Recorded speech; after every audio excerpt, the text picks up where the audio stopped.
Are we gonna address the elephant in the room? Are we gonna address the elephant in the room? Okay. Well, we're doing it. The elephant in the room is that we're not even in the same room. This is a first for us. Why is that, you might ask? If you are a documentarian from the future trying to gather evidence of the before times and somehow you landed onto one floppy disk that still holds episodes of this podcast. You poor, sad son of a bitch is what we have to say to you. You got the worst part of this gig. So, people of 2121, this is a podcast called Crisis Central Crisis, currently recording to you in the midst of what is being called a pandemic. I would call it a coronavirus crisis. Try saying that 5 times fast. Coronavirus crisis. We don't have the time. Okay. Yes. So you all know this, and we are taking precaution, and we are self-isolating, we are social distancing, and we are recording this podcast from our own homes. And because, everyone's shockingly, home. Ton and I don't sleep in bunk beds in the same house. We do have that vibe. Which is shocking to everybody who knows us. It is true. One day, maybe. Once the clubhouse gets finished. But, people, this is a weird time. People are a little hungrier than normal for entertainment. I know that there's a lot of stress and there's a lot of anxiety, and, I'm trying to be helpful in any way I can. And I'll let you know at the top of this, there might be some jokes. There might be some jokes at the expense of this terrible thing that's happening. But stick along with us, and hopefully this will be something entertaining for you to listen to that will make you feel a little less alone. Yeah. That was really moving, Talon. Yeah. But I will say, and we try to be non-judgmental. What? We try to be Hi, Elena, laughing at me from behind the computer. We try to be non-judgmental here. That is my favorite slip-up I've ever made. No, non-judgmental? I want that on a shirt with a picture of a nun who's just like shrugging her hands like, wait, if it ain't hurting anybody. Yeah, live and let live. Mm. We try to be non-judgmental on this podcast. But I will say, if everyone was doing what they should be doing, which is, by the way, washing your hands for 20 seconds. Not seeing any of your friends in person for the next who knows how long. Yeah, just taking some time to yourself. Staying home if you have the ability to do so. Just pretend that we're your friends. You don't need real friends. Yeah. We're your real friends now. We're your real friends. If you're in a situation where you can't stay home from work, I feel for you. Just make sure you're doing the best to stay clean and shit. If everyone was following those rules, we would not have any content for this podcast, because there are people out there who, I'm gonna say it, maybe aren't being the smartest right now, trying to be in crowds of people and also connect with strangers in the middle of this. So, see, I think that just is a testament to the persevering spirit of the misconnections section. I think you're taking it all wrong. And also, I'm here to say that, you could have a misconnection from farther than 6 feet away. So we're just out here assuming. You're right, but you can make sexual eye contact from more than 6 feet away. Let me tell you from experience. Yeah, you're right. You're absolutely right. It's just, if you're trying to connect, maybe just put that 2-week buffer in place at least, I did find some misconnections that are definitely referencing the weirdness of trying to meet people now. So we'll hear from those later. What else is happening during this quarantine period? I will say, Elena and I have almost a pretty full bar. We got one of every major kind of alcohol. Fun. And I'm drinking a drink she made. It's a mezcal paloma. So it's a little spicy, a little smoky. Oh, is that what you said, non-judgmental earlier? Me? I don't know. Maybe this did make me say non-judgmental. What can I say? I'm not as drunk as you think I am. Oh, wait. I fucked it up. Nailed it perfectly. God damn it. I accidentally succeeded. So we got that full bar going on. How you living? How you doing? Oh, I'm good. I wake up every day and I go to work in my pajamas. Screaming. And by work, I mean I sit at my kitchen table and type on a computer for 8 hours until I'm done. Yeah. Yeah, and everyone's, I feel a lot of pressure because I feel like everyone's like, now's the time to finish your masterpiece. You're in quarantine, finish your masterpiece, do your thing now. Yeah. What is happening? Okay. Elena, I'm sorry. Elena is across from me in the kitchen, reaching into the cabinet and slowly pulling down bags of chips. Like she's looking back at me, like while holding them. Thing that you can pull down. Yes. It's like she's trying to be considerate. It's just her staring at me with the bag of chips in her hand. It's so funny. I don't know if it's actually funny. You had tonight, this is the first one. This is the first Paloma. I also put some bourbon in my coffee way earlier in the day. But that was like breakfast. So you're heavy hitting the day drinking, is what you're telling us. Here's the thing. I'm in a position where technically, I'm not going to get in trouble for saying this. I am working from home. There's just no work for me to do. Like, I am being paid for my time, and I am, ready to jump in if something comes up. And I did do, like, a couple of little things, like send some emails and stuff. And we're having some meetings soon about, like, what can we do during this time? Because we are a theater and we are a school, which are two things that cannot be operating right now. So, it's a weird It's almost like you're running a face-touching company. It's literally the one thing they say not to do. Mm-hmm. God, there is so much face-touching in theater. It's the movie Face Off alone. Keep your hands off my face is something that's never said in theater, actually. I have been having this reaction where I'm watching things that don't take place right now because nothing, does. And whenever someone's like shaking a hand or touching a face, I have a very visceral negative reaction to it. I'm just like, oh no, how they kissed, or like. I will say, I don't want the mobs to come to me with a pitchfork or anything, but I did go to an eye doctor appointment yesterday. I left my house. I interacted with people I didn't know, and I will say that driving down the street, every time there was a person that wasn't by themselves, I was like, hey, you guys better live together, or else you're not self-isolating correctly. Uh-huh. Yeah. And I was the pot calling the kettle black. Because I went into that eye doctor office and I touched everything I could get my hands on. Jesus, no. And then you immediately rubbed your eyes? And then I stuck my entire fist in my mouth because somebody asked me if I thought I could do it. I said yes. Oh, God. They're trying to kill you. It's how they do it. It's how they get away with it every time. But in all seriousness, we're out here trying. We're trying this new thing, which is podcasting remotely, which is completely new to us. Fucking, I just want to say, Skype, fuck off. Like, I'm sorry. We normally do some free sponsorship on this program. You need to bleep that company name out. They're going to get after us for defamation. Do it, Skype. I dare you. If you can't connect me and Sarah together within an hour, I don't see how you're going to get in touch with. Fuck me. While Talon was yelling and cursing at his computer, I was just watching Project Runway. So I was having a good time. So yeah, we're doing this thing, and I apologize if there are some technical glitches. We don't do a lot of editing on this show. We kind of just wing it, run it, and it works out. And in this case, I'm gonna try and find some spots that might need a little help. I might miss them, so this might be a wonky experience as it is. Listen, we're here, and we can still do like 95% of this podcast this way. It's not like we're Jimmy Fallon in his living room. Yeah, we can't do that part where Talon and I smack each other's faces audibly. That's the one thing we're gonna miss this week, and I'm sorry. I know that's everyone's favorite part of the podcast is the part where we slap each other's face, but you know what? Desperate times. Desperate times. Not happening this time. Wash your hands. But we do have a trade-off for this wonky presentation style. I hope you weren't saving this for the end of the podcast, because I'm just going to say now, until this self-isolation is lifted, we're going to be releasing weekly episodes again. Woo! That's what having... got nothing else to do. That's what not being allowed to do other hobbies does to you. So this will become our one and only hobby. Yep, we're going to get really good at this. Podcasting is a skill that can be practiced and perfected.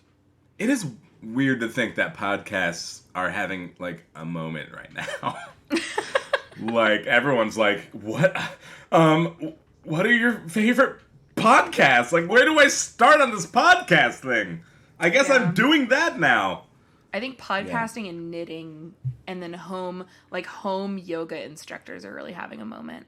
That is also, definitely having a moment. I say that because I literally looked at my living room this afternoon and said, how can I rearrange the furniture so that I can do some home yoga? And I can tell you right now, I have never wanted to do home yoga in my entire life before today. And it is day 3 of self-isolation, and I am ready to do home yoga. I got a work email the other day that was like, hey, so we're going to try and set up this morning yoga thing, and we'll drop your, if you're interested, let us know. And so my work is now going to engage in some sort of daily home yoga. That's just what I want to see, is all my coworkers in their workout gear stretching it out for the Lord, That's one, like, do we have to be on camera? Like, you have to wear something sexy. God. Yeah. No, I definitely had about it. I had a Google Hangout meeting on my bed, which we had just done some laundry, so it was full of clean clothes, but they're just clothes all over the bed. And I was Elena was using the computer for work, so I'm just using my phone, and I was just trying to hold it to my face the whole time and not let it dip below my neck. Drop it? Yeah, I was, and they were going to see just a pile of clothes that I'm living in. Never happened, though. But if they listen to this, which they might now, because podcasts are having a damn moment. They're having a moment. We should start the show. You know what? If podcasts are having the moment, let's start the show. You caught my eye in the grocery line, and I fancied myself a man worth your time, and I couldn't help thinking I wish you were seeking woman whose total is 589. Well, I don't do this often. I'm not like the guys, which is why I find myself in a sort of crazy existential crisis. Welcome to Craig's Essential Crisis, a deep dive through the misconnection section of America's Favorite List and a deeper dive into ourselves. If you don't know, the misconnection section of Craigslist is like a place for personal ads about chance encounters that the writers of the ads didn't get a chance to act on, so they post them there in hopes of connecting or reconnecting, depending on how you look at it. I'm Talon Bigelow. I'm Sarah Thompson. And we are your hosts, and our hands are recently washed. Well, speak for yourself, so... Okay, well, all right. I'm joking. It's not... Is he coughing? No, he coughing guys, right now? I'm fine. I feel like it should be like that episode in that part in Monsters, Inc. where they're like 2319 and they all... It feels that way. Here's the thing. When this self-quarantining started, I was at the end of a very stressful 3 weeks of work where I knew, just knowing that that's how my 3 weeks were going to be, that I was immediately going to get a cold, because that's what happens, because I was just putting myself through it. And, and so, immediately that's what happened, which happened to be the time where everyone was like, listen, if you even look like a little bit off color, you're going home. And, it's just a cold. I feel like you cough or sneeze and you get looked at funny now. I will say I have been feeling fine, like 100% fine. And I went to Fred Meyer on the day before that, Sunday, the day before everyone's work was like, we're out, baby. Yes. I went to Fred Meyer on Sunday because I hadn't gone grocery shopping in 2 weeks and I needed just like a normal person amount of groceries. And I went, and I have never had a tickle in my throat so obnoxious. Then the minute I entered through those automatic doors at Fred Meyer, all of a sudden it was like my throat was like, oh, I'm sorry. I'm sorry. Did you think you could just walk through this grocery store? Mm-hmm. It was a nightmare. Yeah, my God. So, let's start this show. Another thing we do is we cold read these misconnections for each other. So Sarah provides some for me, I provide some for her. She's never read mine, I've never read hers, unless we happen to find them independently of each other. Or one of us is psychic, so don't forget that possibility too. Take it away, T-Biggs. Here we go. Older lady said my face was getting pink. Vancouver. I was sitting on the benches by McMinimans listening to music and smoking a cigar. You and your friend passed by me while walking along the waterfront. As you passed by the second time, you stopped and walked over to me on the bench. You got very close to my face, about 1 foot, and said I was getting pink from the sun reflecting off the water. Then you returned to your friend and started laughing. I couldn't help but wonder what you really wanted from this tall and handsome man. By the way, I've been searching for an older lady. Really a beautiful example of some deft self-complimenting. He just slipped it. That was so unbelievably smooth. He slipped that shit in so smooth. I could see your eyes gloss over as soon as you read that. I couldn't help but wonder what you really wanted from this tall and handsome man. I know we had a very simple, pretty innocuous interaction, but I know you really wanted a little something more from this well-hung, handsome man. I know our interaction was simple, but I could tell that you wanted something more from this tall, well-hung, extremely well-educated, handsome man. I know you just pointed out the obvious and walked and ran away, and that was the end of our contact with each other, but yeah, you wanted to bang. You wanted to bang this piece of meat. I have a question for you. Yeah. I have a question for the piece of meat. Yeah. If you had to describe yourself as this person did, what would you say? Just put on your really self-loving hat and Yeah. I would say fun. You wear a lot of fun outfits. That's a fun jumping off place. From this, this Rubik's cube of a tall glass of water. This young Denzel type in a. I'm sorry. Did you just say this Rubik's cube of a tall glass of water? Yes, I did. Yes, I did. Because they're colorful. I want you to practice self-love while we're in self-isolation. I guess I'm not as good at it as this tall and handsome man is. No, that takes a lot. Yeah. How would you describe yourself? This big-tittied bisexual. There you go. Yeah. That was pretty easy, I'd say. Well, I will work on that. That'll be my homework for next week. Can you please do a little self-love reflecting and then get back to me? I will. I'm going to send you a worksheet you have to fill out. Okay, yeah, I'll do it. I'll do the homework. It's fine. I got literally nothing else to do. Listen, what do we think about the other side of this equation? What do we think about this older lady who let them know that their face was getting pink? Well, I think, I'm really taking this as a concerned older woman. Not to say older women don't have sex drives, because they do, and they're valid, and they could do that. But I'm just here to say, I think she was just trying to warn you that you might be getting skin cancer. I think that's what that was. Ran off. And then she laughed. She walked over to her friend and said, "We've all been there." Yeah. That very much could be it. But also getting a foot, there's also, I will say, this might be a hot take, this might be a controversial opinion. You should take your glasses off for this. Oh, shit, okay. Okay. Sometimes old people do talk way too close to you. Oh, God, would you agree with that? Okay. They really do. I was just at a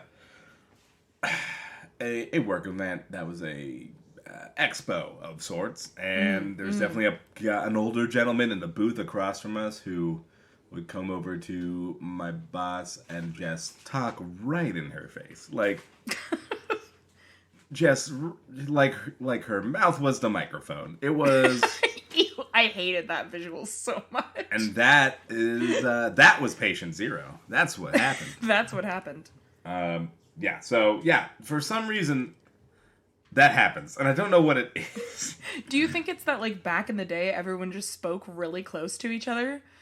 Do you think it's because there was a lot of untapped horniness, and so, like, you would get like really close to people and like brush your lips up against them on accident? Yeah, that could be it. Or do you just think as you get older, you're like, I don't give a fuck about personal space? It's that.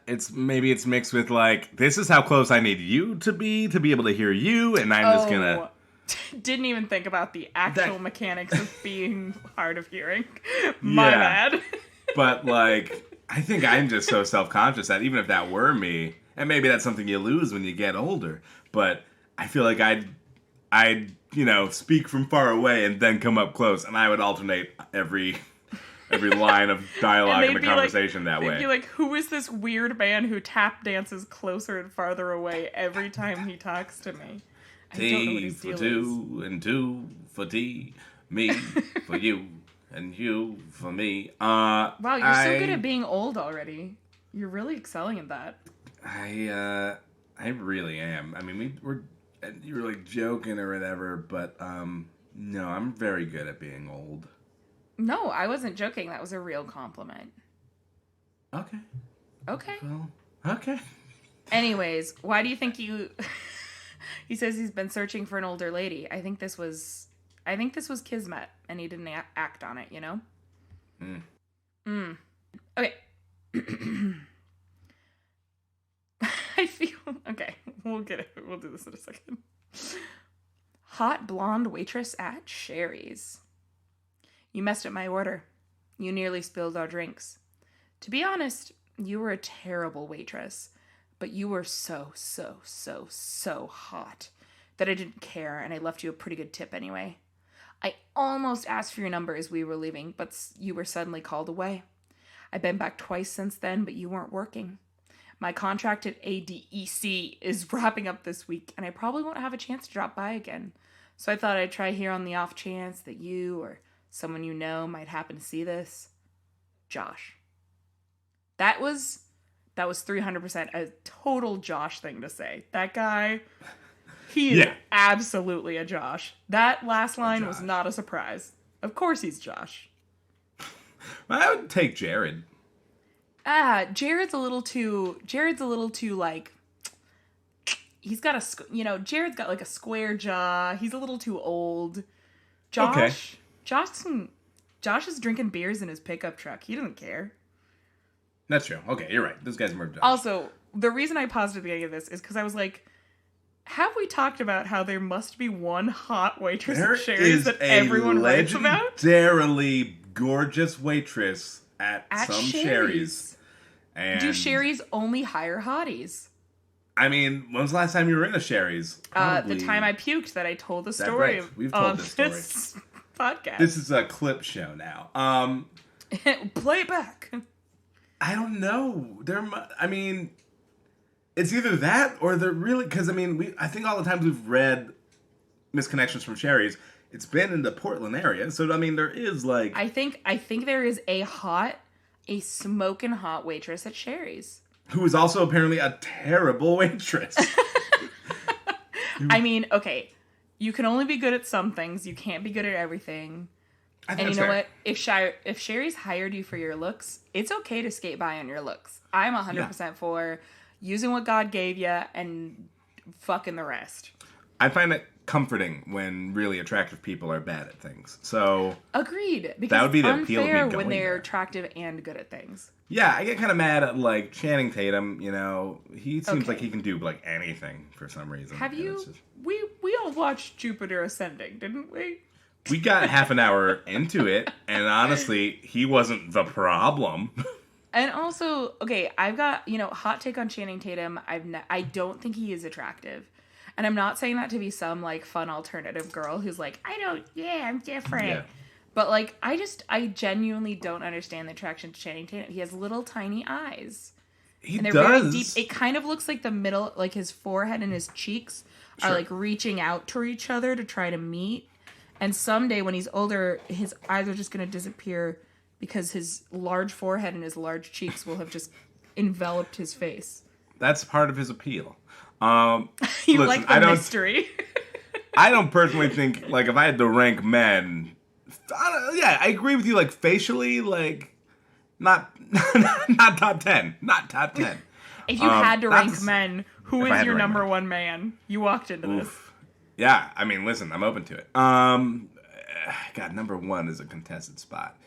Honestly, Idris Elba is up there. He's so attractive, but he is too polished. I need a man who looks like he has been on a bender and he just crawled out of a dumpster. So you say that, but the people who make James Bond are like, he's too street. So what is it? Well, I think that's code for something, Talon, and you and I both I don't know what you're talking is. about, Sarah. It seems like both of you have opposite opinions for some reason. He's so polished. Right. Like Sure. like he would be so intimidating to be around because But I don't think that's true if you listen to, like, I don't know, his background. Well, we're just talking about Idris Elba for some reason. What is he bad at? What is Idris Elba bad at? Being unattractive. Small. Okay. You can't know. Yeah. Okay, so he's not bad at anything. That's his weakness. Well, he's competing for spot number one. Okay. I'm trying to think about. Do you have a suggestion? Do you have a top man? Because like a top right now, like I would say, like probably like Harry Styles. Like he's really having a moment right now where he's like wearing whatever the fuck he wants and like just like looking messy and also beautiful. Like he looks like he fell into a dumpster full of Chanel, and I like it. Okay. So who's on your bottoms list? Bottoms. Wait, when did we move to tops and bottoms? I'm confused. Is that what we were doing? I'm sorry. I don't know. Sorry. What were we talking about? That's mean. Did you just ask me to say the man I think is ugliest in the world? That was so mean. No. That's not what I meant at all. I meant like Sarah, bottom of your top 10. Why don't you tell everyone who you think the ugliest man in the world is? It's Ed Sheeran. Werner Herzog. That's not true. He's like actually pretty conventionally like attractive. Wait, who is Idris Elba in a fight with though? You never answered that. Oh God, like I don't. There's a lot of pressure to put on me right now. Who are some men I think are like? Who are some men? Name a Chris man. Chris Hemsworth is a pretty like. Okay, he's got the Channing Tatum thing though too. Like you think his forehead. What? His forehead is also racing towards his cheeks in an attempt to encapsulate his eyes. Like he's fine, but like fine. I mean, again, I'm not trying to yuck your yum. We can have different taste. It's allowed. The main point is... Sorry, yes. I get mad at... in Idris Elba. Like, here's one thing Idris Elba is not great at. Avoiding coronavirus. So... Oh, that is too soon. He needs to recover before you can make that joke. God, please. He needs to recover before you make that joke. He's gonna be fine. He's Idris Elba. He's Black so strong. Superman. He's so healthy. Okay. He's gonna be fine. He even said he doesn't feel the symptoms so much. And I feel like that's a good sign. People always say things like that. Okay. But yeah, you know, it is comforting when an attractive person is bad at something. So maybe Channing Tatum, maybe I find some comfort in him because of Jupiter Ascending. You know, he had a misstep there. But he's good at a lot of other things, and as long as there's the one thing that is their flaw. So if this Sherry's waitress, if there was a smoking hot waitress at Sherry's whose sole purpose is make the guests feel good about themselves, flirt with them, and also be bad at waitressing. That's not a bad gimmick. I like it. I'd go to that Sherry's. Yeah. It works. This had some really good, you know, dramatic, like the way this was written was great. It had some sentences that drew you in, and then it had a twist. Yeah. You know. Yeah. Talked about how shitty she was, and then twisted it with you were so hot. Yeah. Also, did a 16-year-old boy write this? Because who says somebody's so hot? So hot. It also reminds me of the 30 Rock episode with John Hamm playing a really attractive person, aka John Hamm, who everyone pretends is good at everything, and he lives in this bubble of like, he's so hot that no one will actually admit to him that they are bad at things. I feel like hot people that's real. That is very real. I don't know, because I don't know. I think about it sometimes, and I'm like, what would it... I think we talked about this before. It's just like, what would it be like to be so intensely hot? Like, I just feel like things would be so easy. Yeah, you know, I gravitate toward those people who were born self-conscious and you know, had to work for it. I have no idea how we're friends then, because I'm like super hot. That's true, and you know, you're the exception that proves the rule. Yeah, that's true. Clearly. So yeah, we gotta take a trip out to the Sherry's together and see. We really do. Apparently, Sherry's is hiding the hottest people in the world. Yeah, apparently. And I'm ready for it. I want to find my true love at Sherry's. Yeah, serving me a pie, spilling it all over my white shirt when she brings it to the table, going, "Oopsie." It's weird that you always wear all white to Sherry's. I never understood that. I'm waiting for the one. I know that the one who gets me soaked in baked cherries is gonna be the one I've been waiting for. Yeah, that's fair. Yeah. Gladstone Safeway on 82nd Drive, 1:15 Wednesday. MFW, Gladstone. You were in the vegetable aisle buying canned goods. Youngish, short, very round, wearing black tights and a sexy green off-the-shoulder top and glasses. You're hot. Don't let anyone tell you you're not. And you have a really cute smile. Very round. There is... Yeah. Like, why can't you just say I'm round? Why did you have to go for very round, sir? Is round the word you meant? I mean, it's certainly possible. I think it was the word they meant. Youngish, short, very round. The way they're saying it is like... Right, because round is already good, but I need to make clear that they were very round, and that's better. Wait, is round good? I wouldn't normally think so, but that's the way they're saying it. Oh, yes. If someone called me round, I would be like, I don't like that. I would be hurt by that.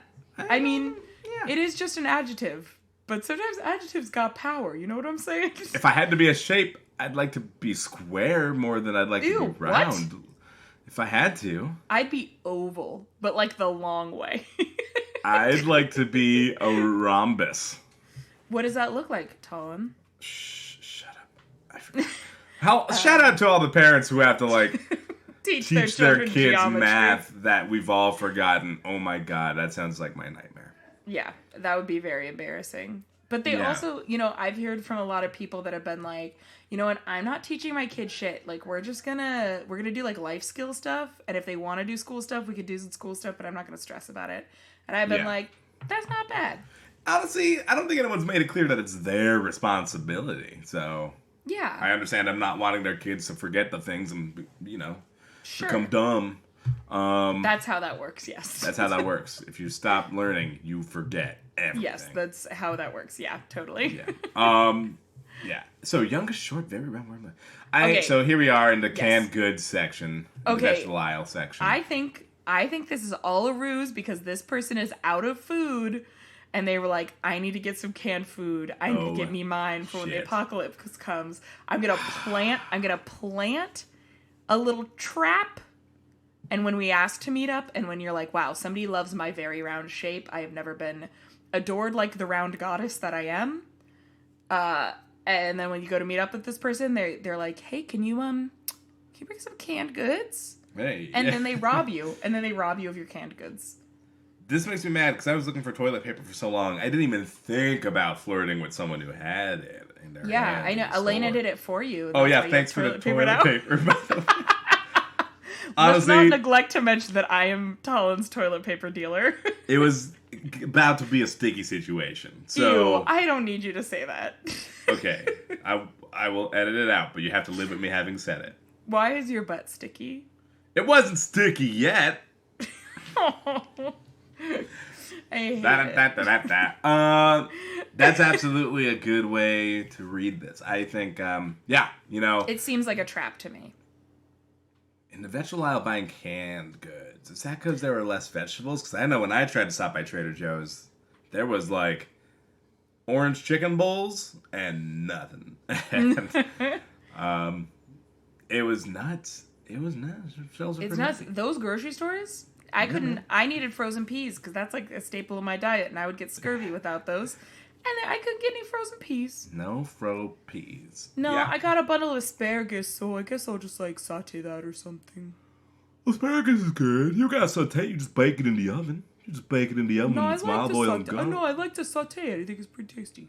Okay, I'll like them roasted. You could boil it and then do an artichoke style where you just dunk it in mayonnaise. What is this, the 50s? What? You're just boiling things and covering them in mayonnaise? I'm embarrassed to say it. It's a white people thing. White people love to put mayonnaise on their vegetables. Whoa. It's not good, but it is good, if you know what I mean. Yeah, no, I'm sure it is like delicious, but also That's me drowning in mayonnaise. Deep throating fucking or asparagus covered in mayonnaise. Thanks for that. You're welcome. Just think about that later. Hey, listen, we haven't had fan art in a while. If anyone would like to draw Sarah deep throating asparagus. Yeah. Please don't. My parents will be so disappointed in me. Probably. So what do you think? You're hot, and don't let anyone tell you you're not. That's also. That's like. Don't let anyone tell you you're not hot. And it's like, why would anyone say I'm not hot? Yeah, bitch who says I'm not hot. Like. Yeah. Yeah. Who says I'm not hot? I'm not hot. Would like to say that I'm hot. The description actually. Hold up. What? Were they? Is this person trying to court the green M&M? I was literally just about to say that. But the green M&M is not wearing black tights. The green M&M wears very sexy shears and white high heels. Maybe they're dressed down today. I was literally also thinking that. Youngish, short, very round. Wearing black tights and white gloves. Shoulder top. Maybe this person was cosplaying as the green M&M. And they had to hop into the grocery store afterwards. I can't unsee it, you know? Yeah. Well, don't worry, Talon. We've all had sexual feelings about the M&Ms. I mean, have you? Okay. No, I'm glad we're talking about this. Real quick. Fuck, kill, marry. God damn it. Red, blue, green. And if you need a reminder... I'm going to try to remember. So I think the red's the mean one, right? That's like the short, mean one. That's like the leader Danny of the pack. DeVito, Joe Pesci. Who was the voice of it originally? I don't know. He's small and angry. Blue is the dopey one. He's dumb. He's dumb and long. It was right? John Goodman at one point. Yeah. And then the green one is the sexy one. But there's also the brown one who is also sexy. Oh, shit. Guess what? I got Google. Who's... because the brown M&M is voiced by well, because the brown M&M was originally coded as like a boy M&M and then turned into a sexy girl M&M. The original milk chocolate. Vanessa Williams. That's right.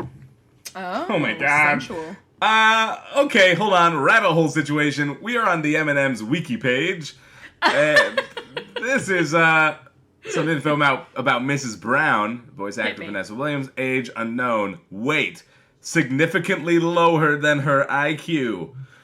What does that mean? What does that mean? Turn-ons, power, turn-offs, the color red. Why is this a page that exists? Why do M&Ms have turn-ons? I'm so confused. Oh my god. This means canonically M&Ms have sex. Yeah. Where's their genitalia? Yeah, gender female. Is it their weird... Is it... Because the only parts of them that are like fleshy are their legs.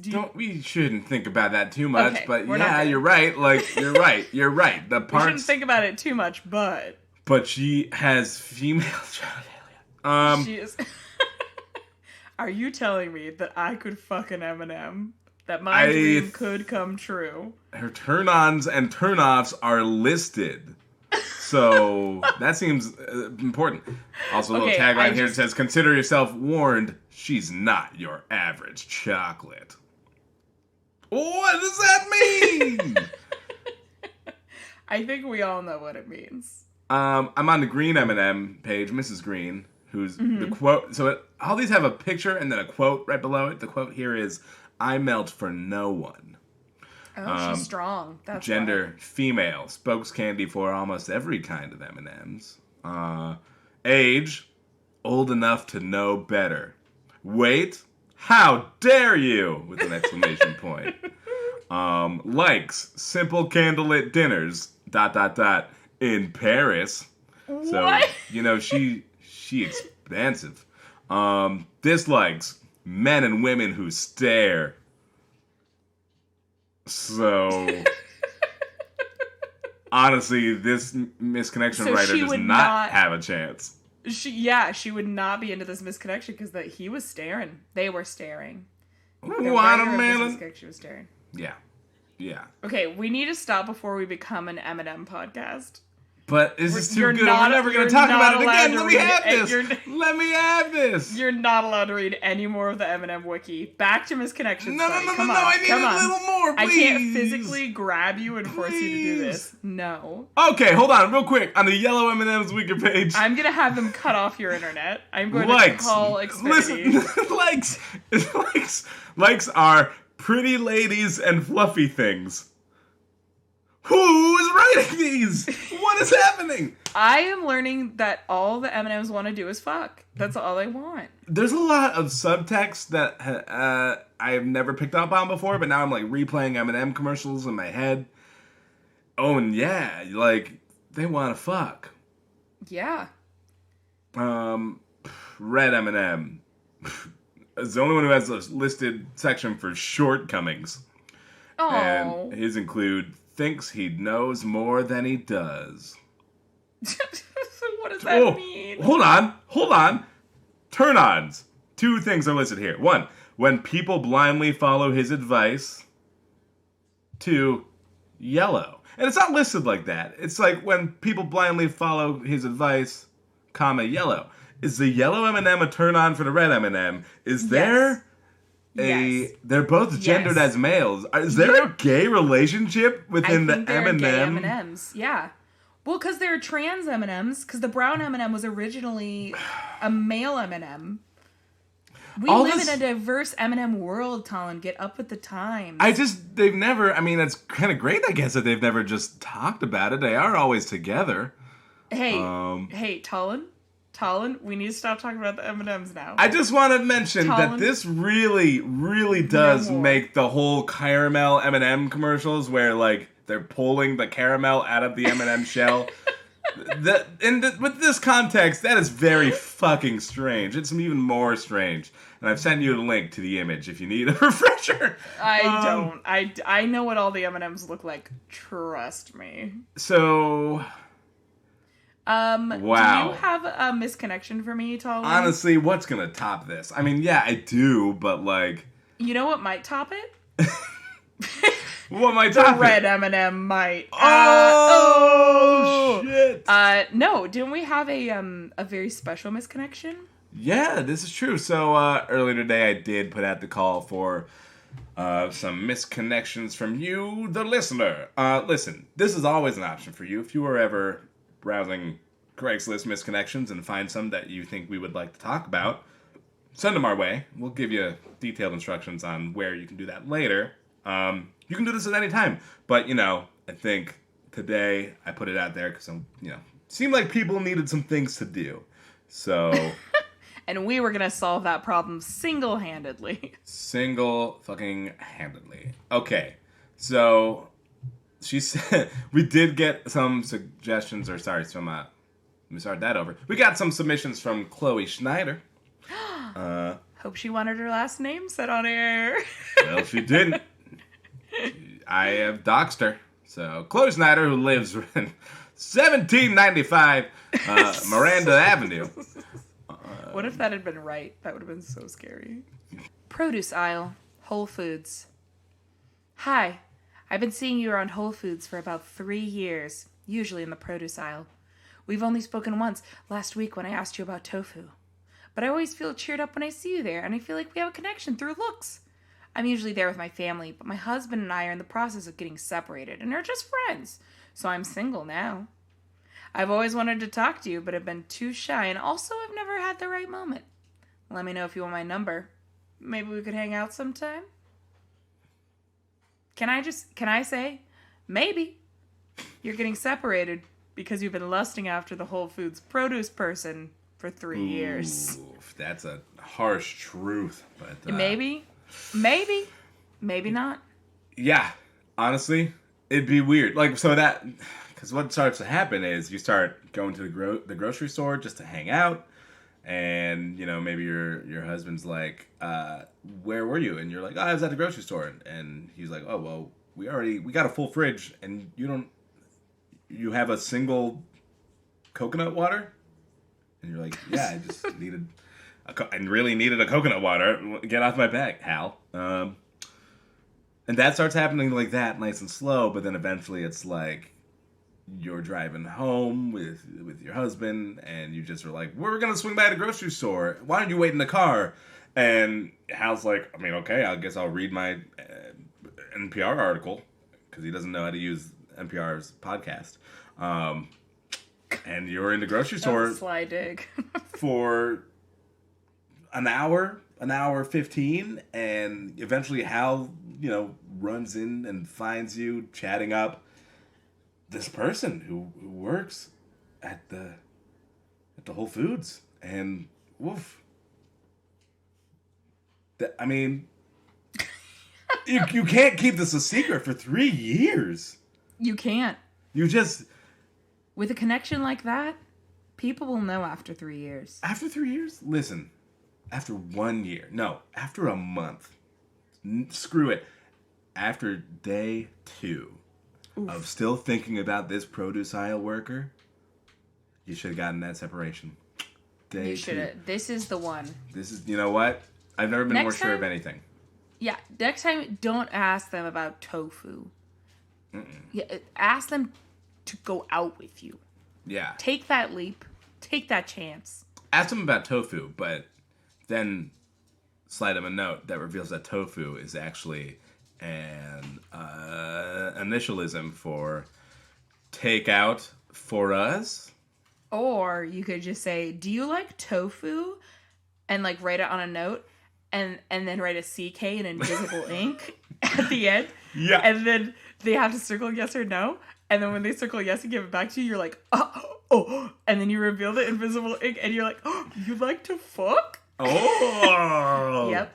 That's nice. Dating tips. That's it. So that's why I'm not single. Well, you keep trying this trick on people, and they just don't realize it's invisible ink. That's the secret with invisible ink. Is like you either have to know that there's going to be invisible ink, like You're spies would use right. it, but they knew they were getting a letter with invisible ink. Ah, that's where I've been going wrong. You're so right. Yeah, unless that invisible ink, you'd have to send them another note that'd be like, "Did you read the note? Hint: hold it over an open flame." And then they'd go, "Oh, I thought I did." Oh no! I already wrote all yes. Years. I haven't wanted tofu, Brian. I've wanted to fuck. And then that was like a Gone with the Wind quote. That was great. Tofu. Why do you ask? Damn it, Brian! Why don't you head the letter under flame and you'll see? Oh my god. I knew. Do you ever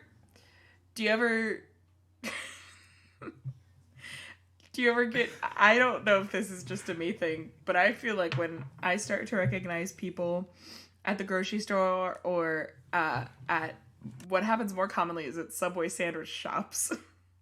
When people start to remember me and I start to recognize people, I get too nervous to ever go back again, so I don't. That was a good one. Thank you, Chloe. God bless you. You're a shining star, and I love you. Thank you so much, Chloe. We're going to save the rest of yours. I'm going to screenshot them so they don't disappear. Because she did send in some gems. And we're going to sprinkle those puppies in. Oh, just you wait. We're going to do another, we're twising, 2 timesing our podcast load. God, I don't know. I'm having a difficult time. Okay. Well, how about should we say goodbye and then I have one really good last one? Let me give you one more because I have a feeling. I have a feeling that this podcast, once I get a hold of it editing wise, might shrink a little bit more than some of our some of our normal ones do. So let me send you one more just to pad that time. Oh, good. It's padding. It's not legitimate content. No, this one sucks. So everyone will know to skip the next 10 minutes. I'm going to cut this dialogue, obviously. I want people to know. Yeah, I'll send this one. There is a word in here that you don't have to read. Okay. I know we are trained actors and can follow a script and separate ourselves from the role. But do with it what you will. Did it get sent? Yeah, Colin, there we go. If you dropped a word in here to trick me into being offensive, I'm gonna be so mad. I just hid the N-word under. Colin, this was the one I was gonna do at the end. Oh, okay. shit. No, it's fine. We're gonna do it. We're gonna talk. Well, now we have to do it now. We'll have to find something else for the end because we both read it. Oh, son of a bitch! You followed me. You were looking directly at me. So I smiled and waved to break the tension. But I wasn't expecting you to follow me. I'm not sure what to think about it, if it was kind of creepy or kind of awesome in a seize the day kind of way. When you turned your car around and pulled up behind me and told me I had a nice smile, I was caught off guard. But mostly I'm a social beep when it comes to handsome men. I got shy and my flight instinct got the best of me. Sorry I behaved like a third-grade girl who's still afraid to talk to a cute boy. If you see this and want to message me, tell me the color of both our vehicles and where you were when I first saw you. Smiley face. Can I just say, run. Your instincts are telling you to be scared. Run. Why would you? God. Run. Trust. I want to yell at this girl. If I was, it was like kind of creepy, but also kind of hot. This is what the character in the TV show You wants you to think. Yeah, this is what all those Ted Bundy fangirls want you to think. Yeah, this is exactly the kind of thing that, you've been warned about. Like, yeah, doesn't matter if they're cute. Yeah, everyone thinks that serial killers just look like creepy trash men with mullets and one long front tooth. And that's not how it is. Sometimes serial killers are the cute guy who follows John you Wayne aggressively in the car. Hot. Yeah. That's horrifying.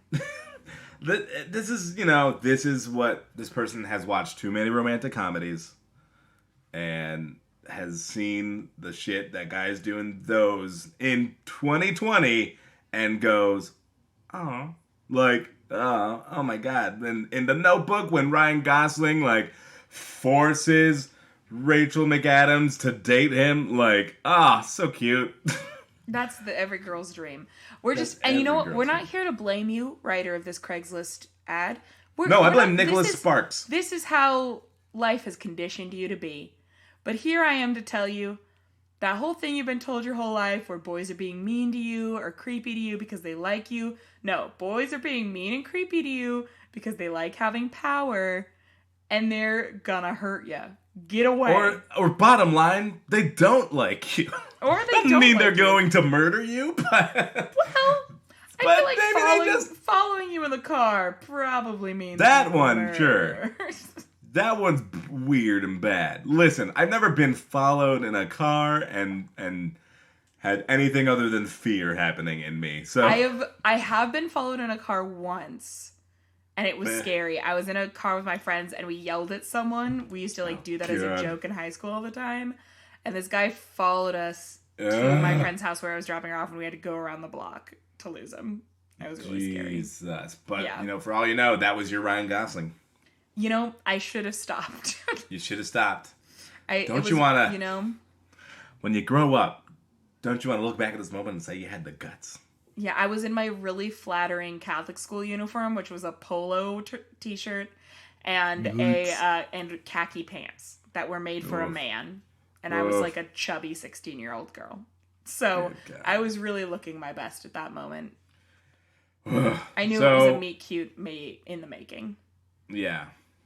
Well, thanks for skipping over the N-word like that. I really appreciate it. Yeah.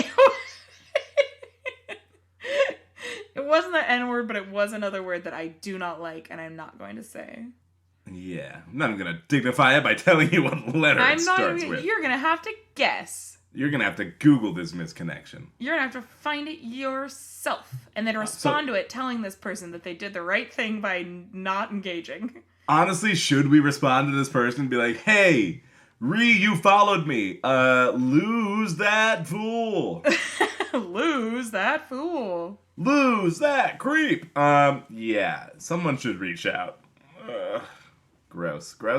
Anyway, that's the one you were going to say for the end of the show. So, Sarah, guess what? It's your job to find a new one for me to read to close us off. What? And I'm going to close out the show now. Ugh, I hate you. Okay, go for it. Challenge is all right. First of all, thank you so much for listening. If you are listening to this during the current pandemic, I hope it's brought some comfort and some joy.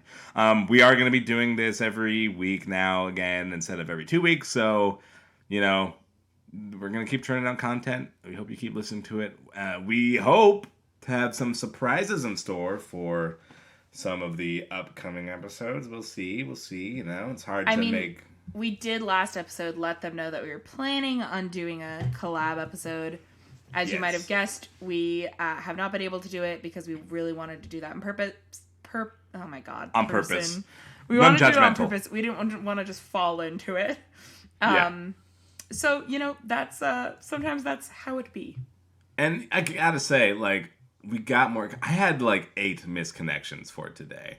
So there's no shortage of content. And frankly, I want to get to it and you're going to want to hear it. So, yeah, thank you so much for listening. If you like what you hear, consider leaving us a review on the Apple Podcast app, not iTunes. That's going to help us a lot in terms of getting found and seen and getting other people to listen to us. Especially, you know, now if you want to share this with someone in your life who maybe just needs something to do or something to listen to or some levity, and you think this would be good for them, definitely share. And, you know, we had a couple ratings since the last time we spoke. I'm going to read one right now. Oh, I really like this one. So this is titled Misfit Seeking Validation, and it's 5 stars from Give Me My Overdraft Fees Back is the name. Body says, after years of avoiding my destiny, I accepted my fate as a podcast geek. I found this show, and I finally have validation for being the weirdo who checks Craigslist misconnections section regularly for laughs and cringes. Thank you for validating my quirky habit of questing for comedic material. Aww, thank you for being a fellow Craig. A fellow Craig. Yeah, seriously, thank you so much for that and the 5 stars. If you want to hear your review read, write one. We also want to thank the incredible Rosie Sherman for writing and performing our theme song. Check her out at Hey Shermy on Instagram. She did both of our profile pictures and does cute little doodles and also makes music. And I believe she's put out her Venmo name before for like commissions for doodles. But like, hey, she's an artist. Definitely throw some bucks at her. Go check out Hey Shermy. It's an amazing Instagram account, and it is putting out lots of uplifting coronavirus content. So COVID-19 content. Isn't that what you want? I hope I sent you one that's like from my backlogs, and I really hope we've never done this one. I usually delete them after we do them. Okay. But this is from my backlog. I really hope we haven't done it already. All right, we'll see. Also, again, if you have a misconnection story of your own or you're browsing misconnections and want to send us some, and there's a lot out there, so please send us some. You can write us at CraigCryPod. That's CraigCryPod at gmail.com. Or you can send it to any of our social media spots like Facebook, Instagram. We have a Twitter account. We never use it, but we have it. Yeah. Next episode's going to be out next week. Lucky you. Lucky you. And to close out, we're going to take a dip into one more misconnection. One for the road. Here's a homer. Here you go. I sold you a toaster. RL, still burning for you. I'm Tom Bigelow. I'm Sarah Thompson. And this has been Craig's Essential Crisis. Bye.